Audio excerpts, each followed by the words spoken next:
За та бүхэнд энэ өдрийн минь төргийа. Амар эсгэлэн дарга маань мик битээ хаагаарай гэж гуйж байна шүү. Би нэг элсэлтийн ерөнхий шалгалттай холбоотой ганцхан асуулт асууя Зандан шүтэр сайдаас. За бид нарыг өнөөдөр энэ засгийн газрын бүтэц бүрэлдэхүүн санал суудлын ярьж байгаа хооронд элсэлтийн ерөнхий шалгалт болж өнгөрлөө. Хагасаа өдөр дууссан. За энэ элсэлтийн ерөнхий шалгалтанд нийт 42 мянган суралцагч шалгагдсан. За энэ шалгалт бол нэлээд хуудуутай, нэлээд асуудалтай болж өнгөрсөн гэдгийг Зандан шүтэр сайд мэдж гэнэ үү, мэдээлэл авсан уу гэж асуумаар байна. Тэгээд Наранбаяр сайд бол хэвлэл мэдээллийн хэрэгслээр өөрийгөө өмөрч арьсаа хамгаалсан ийм мэдээллүүд маш олон удаагийн давталтайгаар хийж байна. За энэ бол нийгмийг талцуулж байна. Тэгээд Монголын ирээдүйн төлөө бид нар энэ их хурлын гишүүд бид бас дуурж дуу хоолойгоо нэгтгэмээр байна. Энэ асуудал гаргасан боловсролын сайд дээр яаралтай арга хэмжээ авч огцруулах хэрэгтэй гэдгийг Монголын мянган багш нар шаардж байна. Тэгээ ер нь бол гүйцэтгэлийн үнэлгээ, элсэлтийн ерөнхий шалгалт гээд бүгдээ самраа ичлаа. Энэ бол бодиттой үнэн шүү. Монголын багш нар бүгдээрээ дуу нэгтэй тэр багш нарын үйлдвэрчний холбооны группээр Наранбаяр сайдыг огцрохыг шаардж байгаа. Тэгэхээр энэ дээр одоо манай ерөнхий сайд ямар бодолтой, ямар одоо зарчимтай байх вэ гэдгийг бас та ард иргэдтэй хэлж өгөөрэй гэдгийг хүсмээр байна. За баярлалаа. За ерөнхий сайд хариулт өгье.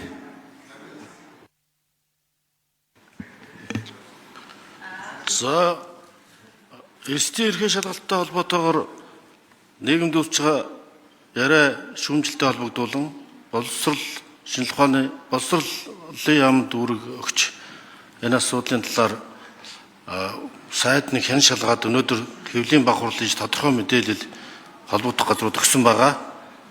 Ер нь 43318 хүн шалгалт өгсөн. За улсын дунджаас одоо 50-60% тэнцсэн нь бол улсын олон жилийн дунджтай ойролцоо за шалгалтыг үндэсний хэмжээний 50 шалгалтын төв зохион байгуулсан олон бүрэлдэхүүнтэй эмч үйлчлэх цагдаа одоо бүгд хяналт тавьж ажилласан. За тэр тест энэ төр задарсан асуудал байхгүй зүгээр 7 сурагч гар утастай ороод хураагдаж шалгалтаа тэгэлсэн ийм зөрчил гаргасныг тооцвол үндсэндээ бол зөрчилгүй гэсэн мэдээллийг өгсөн. Гэхдээ бид энэ чиглэлээр холбогдох газруудтай хамтарч шалгалтын ажлыг явж байна. Шууд заслалтыг шилэн технологи ашиглан шалгалт бүрийн дараа шалгалтын байрны тусгаалan зассан байрны шалгуулагчийн анхны оног мэдээсэн ил тод байдлыг хангасан.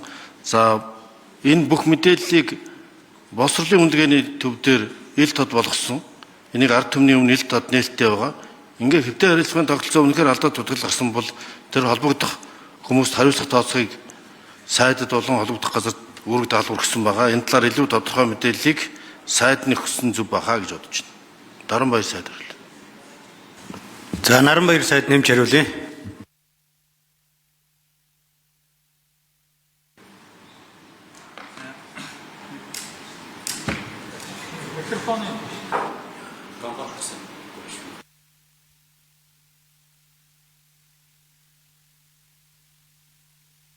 За Наранбаяр сайдын микрофоныг өгье.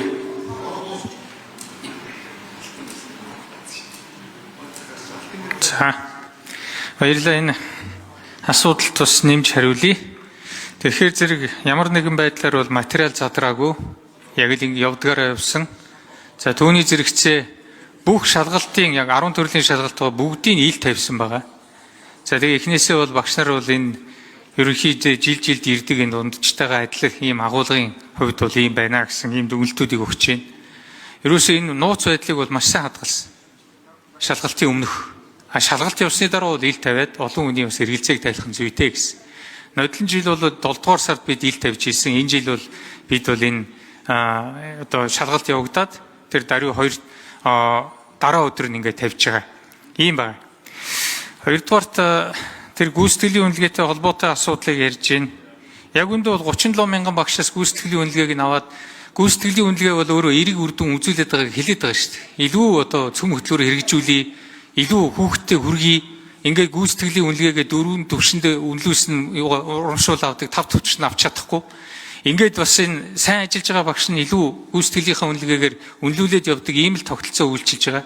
Энэ дээр бол яг энэ одоо шудраг явуулах энэ тал дээр бид онцгой анхаарсан. Харамсалтай нь 248 багш дээр хүүхдүүдэд хуулуулсан гэсэн ийм асуудал үүссэн. Ийм ямар нэг ийм одоо нөгөө өнөөгийн байдлаар бол ийм сэжиглэх ийм нөхцөл байдал үүссэн учраас тодруулах ажил эд явагдаж байгаа. Багш нар бол амарч байгааг ойлгож байгаа. Ийм учраас энэ амралтын дуусгаад тодруулах ажлыг бол хийгээд ингээд одоо шийдийг гаргана. Аливаа зүйл яг л шудраг явах хэрэгтэй. Ингэж ээж энэ нийгэмд чинь багш нь өөрөө шудраг, ёс зүйтэй байж энэ нийгэм чинь шавь нарын сурагч нь тийм болно. Ийм байгаа. Тийм учраас танд үсгэд энийг битгий дэвэргээд бай. 37 мянган багшаас 248 дээр нь асуудал үүссэн байна. Энийг бид хууль эрх зүйн хүрээндээ шийдээд явна. Яг холбогдох үйлдвэрчний хэвэл манайх энэ тал дээр бол байгуулсан үйлдвэрчний Монголын багш нарын үйлдвэрчний хэвлийн холбоо гэж байна. Багш нарын Монголын